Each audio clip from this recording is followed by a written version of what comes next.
फालतू की बातों को सुनने के लिए इतनी जनता नहीं इकट्ठी होती। समय होगा क्या नहीं होगा, लेकिन कल बकरियों को लेके जाऊं मैं पर्याप्त नहीं मानता। उनके परिजन पर्याप्त नहीं मानते जो यहाँ धरने पे बैठे। वो फालतू की बातें जो कह रहे हैं वही शायद फालतू की बातें करते होंगे। उनको फालतू की बातें लग रही है। जो बच्चे मर गए उनको न्याय की मांग करने के लिए मैं यहाँ बैठा हूँ। आमरण अनशन कर रखा है, भूख हड़ताल कर रखी है। और ये गाड़ी खड़ी है, नीली गाड़ी, और यहीं से मोटरसाइकिल चोरी हुई है। अब आप बताओ क्या कानून व्यवस्था है राजस्थान की? पुलिस भी रोक रही है मेरे लोगों को। राजस्थान के कांग्रेस बीजेपी में बैठे सारे नेता लोगों को रोक रहे हैं। सारे नेता जो पैसा कमा रहे हैं, हमें तो इसकी हमारी दुकान बंद कर देगा। ये अनशन भी आपको इतिहास के पन्नों में लिखा जाएगा। घबराते डरते तो मेरे को जेलों में थोड़ी डालते हैं। ये डरते नहीं है, घबराते नहीं। हम लोग तो यहाँ न्याय की मांग कर रहे हैं और बैठे हैं, इंतजार कर रहे हैं कब हमारे पास सरकार की तरफ से बात करने का निमंत्रण आए। हम चाहते हैं सरकार से बात हो और इन बच्चों को न्याय मिले। सर, राजकुमार राउत आपको ज्वाइन करने वाले हैं? मुझे नहीं पता, मेरे पास कोई सूचना नहीं। सर, हमारे पास सूचना है क्योंकि आप वीर समाज की मांग उठा रहे हैं, उनकी आवाज। मुझे सूचना नहीं है, अगर वो आएंगे तो उनको पूरा राजस्थान आभार व्यक्त करेगा उनका। अच्छा सर, पायलट साहब की तरफ से कोई क्लैरिटी मिली? अभी मेरे पास कोई सूचना नहीं। और कल आप लोग जाने वाले हैं मुख्यमंत्री आवास? जी हाँ, हम नहीं होगा मुख्यमंत्री आवास में जाना।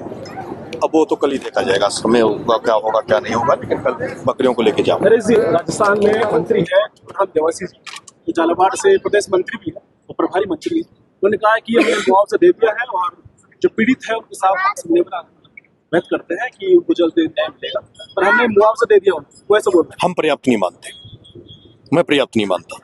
उनके परिजन पर्याप्त नहीं मानते जो यहाँ धरने पे बैठे।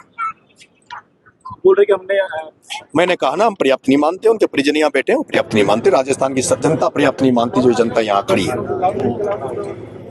पर ये बोल रहे कि उन्होंने ये भी कहा कि कुछ लोग हैं जो फालतू की बातें करके फालतू की बातों करने के लिए फालतू की बातों को सुनने के लिए इतनी जनता नहीं इकट्ठी होती। वो फालतू की बातें जो कह रहे हैं वही शायद फालतू की बातें करते होंगे। उनको फालतू की बातें लग रही है। जो बच्चे मर गए उनको न्याय की मांग करने के लिए मैं यहाँ बैठा हूँ। आमरण अनशन कर रखा है, भूख हड़ताल कर रखी है। कल 11 बजे आप करने वाले हैं सीमा की ओर, पुलिस के लगातार आपसे बातचीत भी चल रही है, क्या पुलिस आपको सीमा तक पहुंचे देगी? अब ये कल देखेंगे जी। मैंने तो कहा है कहाँ तक जाने देते हैं, कहाँ तक नहीं जाने देते हैं, लेकिन कल 11 बजे मैं उन 5 बकरियों को माननीय मुख्यमंत्री जी के घर दे के आऊँगा ताकि वो अपने बच्चों को दे और वो उससे रोजगार कमाए। अभी आपने अपने मंच से कुछ विधायकों का नाम लिया, रविंद्र सिंह भाटी का। हाँ, रविंद्र जी से मेरी बात हुई थी, भाटी साहब से।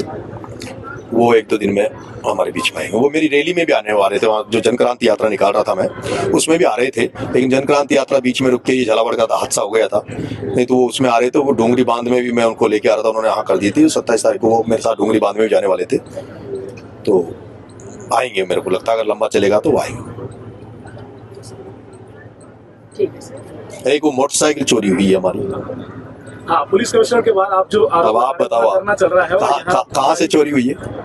पुलिस कमिश्नर के बाद। पुलिस कमिश्नर क्या है? जयपुर शहर की सबसे बड़ी पुलिस सर, बैठी भी है पुलिस है आपके बाहर। जज्बा कितने सारे और ये गाड़ी खड़ी है, नीली गाड़ी, और यहीं से मोटरसाइकिल चोरी हुई है। अब आप बताओ क्या कानून व्यवस्था है राजस्थान की? बताओ आप, धरना चल रहा है, मोटरसाइकिल यहाँ से चोरी हो जाती है। पुलिस केवल नरेश मीणा के लिए? हाँ, मुझे पकड़ने के लिए है।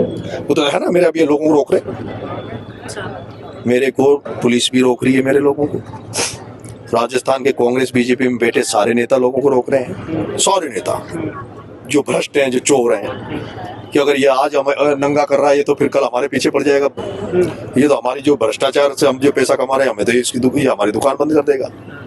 सारे लोग, तमाम लोगों को रोकने का प्रयास कर रहे हैं, लेकिन फिर भी आप देखो, मेरे हिसाब से, मैं आपको मीडिया साथियों, आप भी अपना अनुभव देखना और पिछला इतिहास देखना। बड़े बड़े लोगों को अनशन पे बैठे हुए देखा मैंने जवाहर से इस पे सिविल लाइन फाटक पे।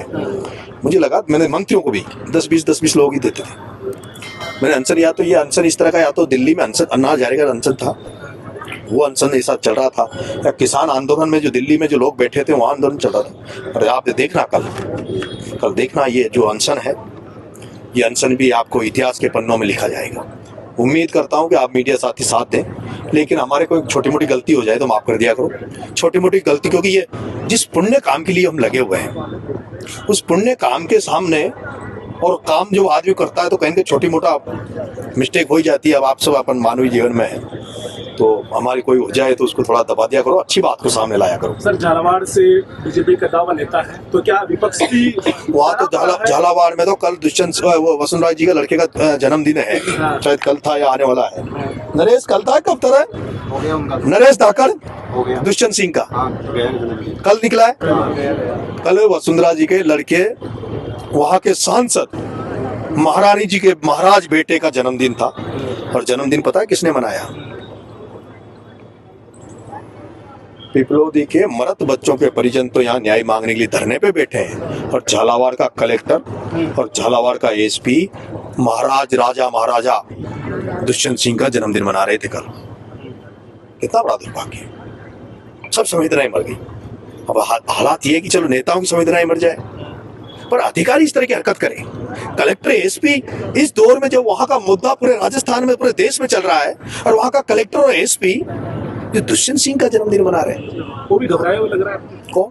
जो अधिकारी लोग हैं, नहीं वो उनको आज ये अधिकारी तो मालिक है, ये तो भगवान बने हुए हैं ना, ये कौन किन से डरते हैं? ये तो डरते थोड़ी हैं, घबराते थोड़ी हैं। घबराते डरते तो मेरे को जेलों में थोड़ी डालते हैं, ये डरते नहीं, घबराते नहीं। क्या लगता है कि विपक्ष आपके धरने को सपोर्ट करेगा या नहीं करेगा? क्योंकि 3 दिन हो चुके हैं। मुझे तो मैंने पहले दिन से कहा, जिनकी आत्मा जिंदा होगी, जिनमें संवेदनाएं बची होगी, जो इन बच्चों को प्रति उनकी जो संवेदनाएं होगी, तो वो इस धरने में जरूर आएंगे। क्योंकि वो जब हादसा हुआ था, कोई भी हो, वो जो लोगों की आत्मा जिंदा होगी वो जरूर आएंगे।